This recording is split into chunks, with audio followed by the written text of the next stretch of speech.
Magandang araw sa inyong lahat at welcome sa aking channel. Opisyal lang na ibenta sa Ayala Land ng ABS-CBN Corporation ang ilang bahagi ng kanilang lupain sa Quezon City. Kabilang sa mga naibenta ay ang lupaing kinatatayuan ng iconic transmitter ng ABS-CBN, Dolphy Theater, It's Showtime Studio, at iba pa. Mananatili naman sa ABS-CBN ng 1.4 hectare ng lupa o ang kinatatayuan ng ELJ Building na siyang magsisilbing tahanan pa din ngayon ng kanilang mga empleyado at programa. Samantala, usap-usapan naman na baka matuloy na ang paglipat ng Entertainment Department ng kapamilya sa ABS-CBN Soundstage sa Bulacan na matagal na rin daw umanong nasa plano.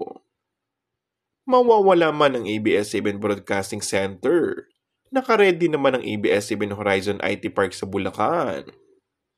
Mahigit sa 7.7 hectares ang laki nito at magiging pangunahing tahanan ng ABS-CBN sa mga susunod na taon. Ito ang proposed design pag dinemolish ang ABS-CBN Old Main Building sa Mother Ignacia at gawing Rockwell Condo Mall.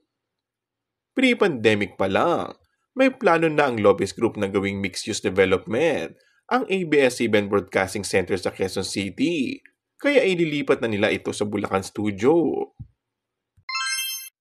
And that's all for our today's video. Kung bago ka lang sa aking channel ay mag-subscribe at pindutin na rin ang notification bell. Maraming salamat!